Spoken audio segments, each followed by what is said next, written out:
bem, seu menino? Muito bem, dona menina, meus compadres, minhas comadres, dona Maria, seu Zé. Estamos começando aqui mais um Gazeta Entrevista. Mas antes de eu conversar com o cruzeirense Edivaldo Magalhães, eu vou vender para vocês um peixe, porque afinal de contas tem peixe também lá no supermercado Araújo. Aliás, eu falo de supermercados Araújos, porque são vários espalhados pela cidade e até fora do Acre, mostrando como nós somos arrochados, graças a Deus. E o Araújo tem para você tudo que você precisa na sua casa. Desde a mesa, passando pelo seu banheiro e todos os lugares da sua casa. Tem umas promoções especiais e hoje eu quero falar para você dessa promoção da quarta e da quinta-feiras.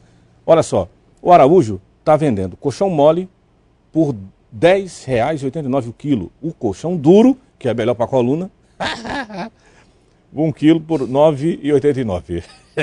Iogurte polpa Vigor, 600 gramas por R$ 2,55.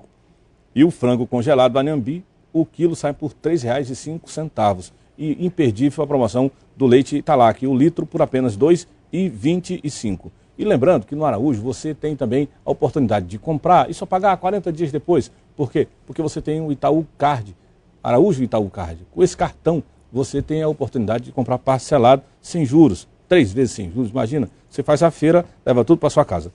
E aí você já sabe onde é que tem um Araújo. Vá lá, que os supermercados Araújo, além de tudo, são os lugares onde as pessoas se encontram. A fofoca, a conversa. Eu só não gosto muito daquele Araújo do aviário, porque tem um café lá com um escudo do Flamengo. Mas eu vou reclamar pessoalmente com o dono, porque café ruim assim a gente não pode tomar. Mas eu falo com o dono.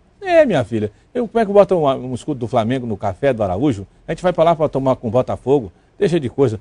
Tô errado? Tem que ser do Corinthians. Então tá piorando o café. Meu jeito é servir.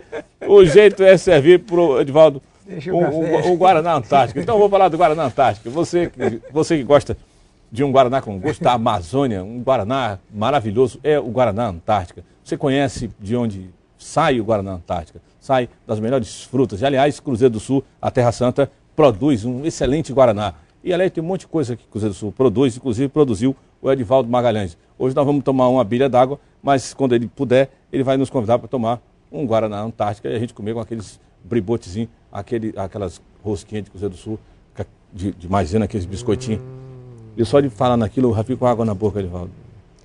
Uma broa. Uma broa, sim, aquilo é bom demais. Você empurra um Guaraná Antártica em cima. E um pé de moleque também vai. Um pé de moleque também vai. Tudo de Cruzeiro do Sul vai.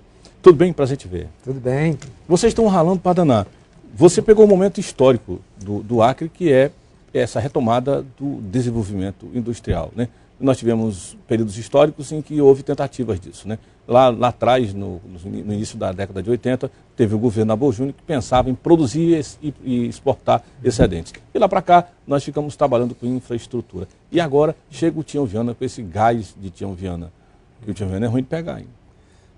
O Tião Viana, tem hora que eu chamo ele de Sebastião Viana.avexado, apressado.com.br. Ele parece aquele que ele corre... Ele põe pilha em todo mundo. O homem corre demais, né? Agora, dá para terminar em 4 anos um plano de governo e dizer industrializamos o estado do Acre, Edivaldo? Dá.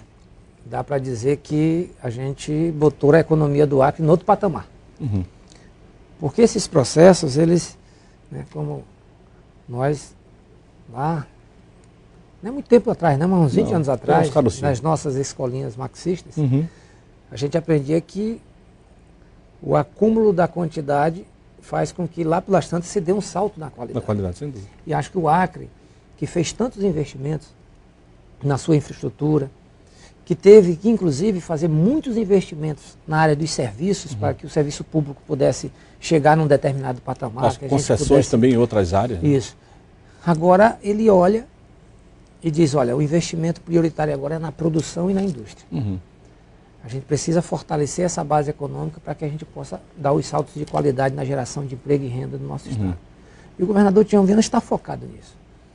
Com a infraestrutura que nós conseguimos constituir e construir, e estamos em algumas áreas na área da sua finalização, mas nós podemos dizer que os 2 eixos maiores de integração do Acre estão praticamente concluídos. A nossa integração com o mundo via a Estrada do Pacífico nos próximos dias, estará sendo inaugurada essa estrada.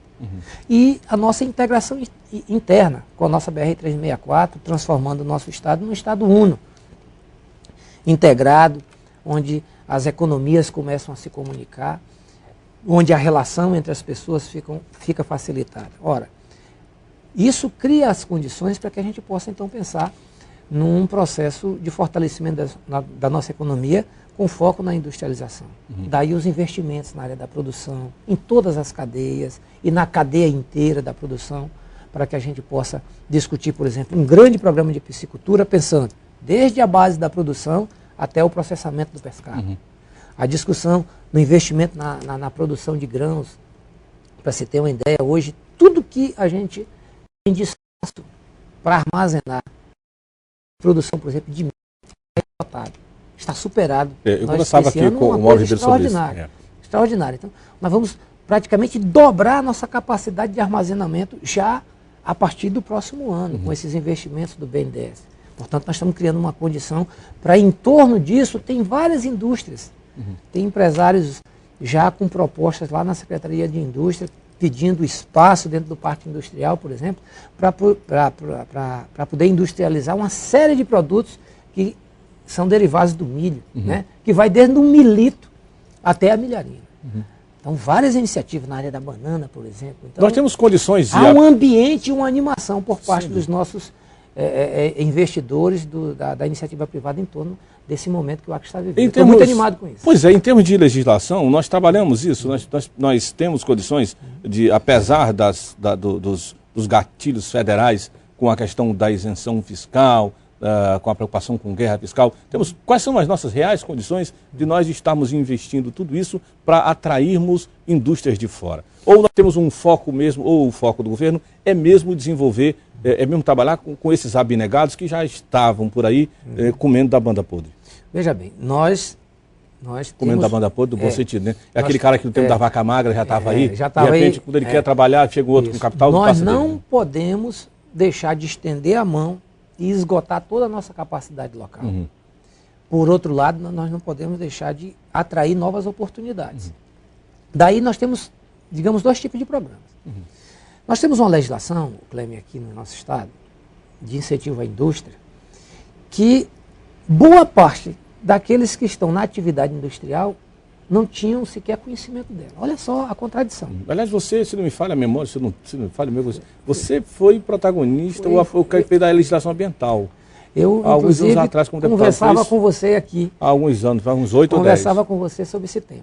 Mas o Acre hoje tem uma lei, né, que incentiva, por exemplo, qualquer empreendedor que for fazer, digamos assim, um investimento na indústria, ele pode receber de crédito até 95% de tudo que ele investir na planta industrial, em equipamentos, em maquinários, e tudo que ele adquirir. Portanto, é uma forma. E também a própria área para se investir nos nossos polos industriais. Nós temos essas possibilidades. E nós temos procurado, inclusive investidores, nós temos procurado empreendedores, nós temos dialogado sobre isso e estamos dando uma celeridade na nossa comissão que faz essas concessões e praticamente uma vez por mês nós estamos reunindo e fazendo novas concessões e apreciando novos projetos para que a gente possa, digamos assim, dar uma celeridade necessária lá no nosso parque industrial. E estamos ampliando a área de infraestrutura dentro do parque industrial. Foi já ainda no governo do governador Binho Marques, foi adquirida novas áreas para ampliar o parque industrial ali do 2º distrito. Nós temos agora os recursos via o BNDES 3 e o BNDES 5, que está em debate na Assembleia, inclusive hoje, de investimento em infraestrutura ali para poder a gente alavancar. Já foi aprovado a essa altura do campeonato? A essa hora, o governo tem base suficiente para apoiar? Sem dúvida nenhuma, acho que foi um diálogo muito interessante. Né? Nós tivemos num grupo de secretários. Aí são o que mais? Quase 700? São 685 milhões de reais. E o foco desses recursos, né, a maioria absoluta desses recursos estão na infraestrutura voltada para principalmente a pavimentação e apoio na produção com ramais, na base da produção sustentável com aquisição de máquinas para fortalecer a nossa produção agrícola, e inclusive focando em algumas cadeias, então bacia leiteira, grãos e outros produtos, hortifruti, etc. Eu fiquei feliz com a notícia aí. E aí. a indústria. com a indústria, inclusive indústria avançada, né? Isso. Eu fiquei feliz ao saber, eu andei conversando com algumas pessoas, sobre a possibilidade de a Johnson & Johnson ter uma planta industrial aqui no estado do Acre. Olha, nós estamos numa busca intensa, numa paquera danada. Uma paquera danada. Né? Ela Quase está enxerida. desinstalando uma planta industrial na Venezuela em função dos problemas políticos, e nós estamos oferecendo a nossa zona de processamento de exportações, a nossa ZPE, como, digamos, o polo mais atrativo para um negócio de quem faz e desenvolve uma série de produtos que não utiliza apenas a matéria-prima nacional, mas que também depende de matéria-prima importada. Porque a zona de processamento de exportações, a ZPE, ela tem uma vantagem diferencial em torno disso, porque tudo que você importar para compor algum tipo de produto desonera 100% de impostos. E toda a exportação também é incentivada. Por isso o produto fica altamente competitivo. Né? E nós estamos, Clemer, no esforço... consumidor aqui para eles, que seria gigantesco para fora. O mundo aqui, no entorno, você pensar aqui no Peru, economizaria no Equador, a Bolívia, o Chile. Agora, toda vez que a gente fala em processo industrial, nós falamos do dinheiro que é preciso para isso, falamos da infraestrutura de produção energética, todas essas coisas estão de alguma maneira já engatilhadas, sofremos ainda com as histórias do linhão, que de vez em quando a nossa energia cai e tal, algumas coisas estão sendo feitas, mas uma delas me passa sempre à mente toda vez que eu penso nisso. O empresariado acreano de verdade está preparado para todos esses segmentos do setor produtivo, ou em todos esses setores do setor produtivo que o governo está estimulando? Por exemplo, nós temos hoje, talvez a última fronteira das grandes obras na Amazônia com relação à construção civil.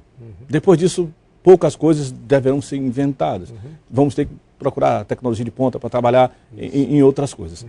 O Acre se preparou para isso. Esse governo, com 12 anos, preparou uma infra, a legislação se preparou para isso e o empresário se preparou para essa concorrência tecnológica que possa possibilitar ao governo, por exemplo, como essa ousadia do governador Tião Viana, de dizer assim, vou construir 10 mil casas, entregar 10 mil casas de verdade, antes que o empresariado não consiga fazer isso, que isso também acontece. Né? Clemer, permita tratar assim, na verdade, a gente Você pode chamar de Antônio também. Toinho. Toinho, pronto. Antônio Clemer. Antônio. Um filho digno do Vale do Juruá. Muito obrigado, da Terra Santa. Da nossa Rodrigues Alves. Rodrigues Alves. Né? Paraná dos Mouros, eu não me misturo muito com ninguém para não me rebaixar. Paraná dos Mouros. Eu sou do Valparaíso, nós somos vizinhos. Né? Vizinho ali vizinho de Igarapé. De Igarapé. Mas deixa eu te falar. No fundo, se vem falando e afirmando algumas coisas que uns ficam olhando de certa forma desconfiados, acreditando pouco, e outros acreditam mais ou menos, e alguns apostam mais. É assim na vida. É assim na vida. Olha só. Aposta mais, geralmente também faz mais. BR-364. BR-364. Quando o governador Jorge Viana assumiu, o governador Orley Camili havia iniciado aquela pavimentação por cruzeiro, Sim. Né, e tinha avançado bastante aqui, até ser na Madureira, na BR-364. Além de ter feito até Brasileira. Um trecho bastante complicado ali, de cruzeiro até Trauachá. E nós tínhamos aquele... Qual foi a estratégia utilizada? Disse, olha, vamos fazer um investimento de lá para cá, para que a gente vá preparando as nossas comunidades para o impacto dos negócios quando a BR chegar em forma definitiva. Tem gente que se preparou ao longo desse tempo para esse impacto. Outros não. Descrentes não se prepararam. O fato é que nós podemos chegar ao final desse ano e essa interligação já virá uma realidade, embora o asfaltamento não está 100% concluído, mas que você vai ter um tráfego, digamos assim, o ano inteiro, inclusive no inverno, embora você tenha uma interrupção ali de dias, uma semana, etc. Opa! Quem se preparou para isso, apostou, fez investimentos numa infraestrutura logística, etc. Quem não se preparou vai sofrer as consequências de não ter se preparado. Assim, é essa nossa ligação com o Pacífico. Na verdade, eu aposto muito nessa ousadia do comércio local. Eu não quero fazer propaganda gratuita, mas vou pegar um exemplo. Você acabou de fazer aqui a propaganda desse conglomerado que são os nossos Araújos. tem que tirar o chapéu a essa ousadia. Como é que você constrói um negócio que vira competitivo, que consegue, inclusive, sobreviver à agressividade de alguns grupos nacionais, consegue se instalar, andaram beirando estão aqui. Indo bem, tiveram dificuldade em determinado momento, mas conseguem se superar. Miragina. Então, nós temos que apostar nessa ousadia do nosso empreendedor local, nós temos que estender a mão e nós vamos ter que convidar aqueles que vão exercer atividades complementares e não concorrentes. Eu acho que o Estado não tem que incentivar a matança da nossa iniciativa. Sim, acho que não. Mas nós temos que incentivar, digamos, novas iniciativas que ainda não prosperaram no Estado. Eu acho que se a gente souber combinar essas duas coisas, a gente vai estar fustigando e desafiando o nosso empreendedor local e atraindo investidores de fora necessários para essa nova fase que o Acre vai viver. Hoje o Congresso, hoje o nosso tempo estourou, eu acho horrível quando o papo está nesse nível, mas a gente vai ter outras oportunidades de conversar sobre isso. Mas hoje a LDO foi aprovada no Congresso. O governador Tião Viana viajou ontem e eu imaginei assim, puxa vida, ele foi para lá cuidar dos interesses do Acre dentro disso, aqui para mim. Nós temos condições de sobreviver, porque presume-se que, pelas notícias, no Acre tem dinheiro guardado para as obras. 90% para uma coisa, tem dinheiro aí para ser jogado em 6 meses de governo. Nós temos condições de resistir a mais uma contenção orçamentária, como a presidenta Dilma fez no início, né, com as emendas de que nós sempre dependemos tanto e que sempre foi a grande moeda de troca eleitoral e partidária na história do nosso Estado? Olha, duas coisas, Clemente, que a gente precisa sublinhar e valorizar. O governador Tião Viana é um homem que traz uma larga experiência da disputa, do debate, do embate e que conhece Brasília. Ora, no momento em que a presidente da República fez uma contenção de recursos, de março até a semana passada, portanto, num período curto de quase menos de 4 meses, o governador Tião Viana conseguiu fazer o enquadramento e aprovar, digamos assim, a possibilidade de um empréstimo de 685 milhões no BNDES. Isso não só se faz com grande capacidade de articulação política e com um bom embasamento técnico. É claro, o Estado fazendo o seu dever de casa, estando de acordo com a lei de responsabilidade fiscal, estando com as suas contas em dias, não sendo um Estado gastador. Essas 3 componentes fez com que o Estado pudesse se viabilizar. E o governador Tião Viana, num tempo recorde, conseguiu fazer uma operação que parecia, no início do governo, impossível no momento de vacas magras. Todo mundo ficou pensando assim, mas vai tirar de onde, né? E vem mais aí uma operação envolvendo o Banco Interamericano, tem mais possibilidades do Banco Mundial. Então nós estamos com uma possibilidade grande de fazer com que os investimentos na nossa economia possam se multiplicar nesses próximos anos. Beleza, a gente vai ter oportunidade. Eu sou muito otimista com relação a isso. Eu acho que sim, nós temos que, a gente tem que ser um pouco doido também, porque se for muito normal, fica com o pé para trás. Quem for normal, fica para trás. Fica para trás. Um abração. Prazer em te ver, tá? Muito sucesso. bom. A gente conversa aí mais vezes, tá? Vamos encontrar contigo aqui. Eu também, é prazer todo meu. Vou fazer um intervalo, mas daqui a pouco eu volto. Peraí, tá?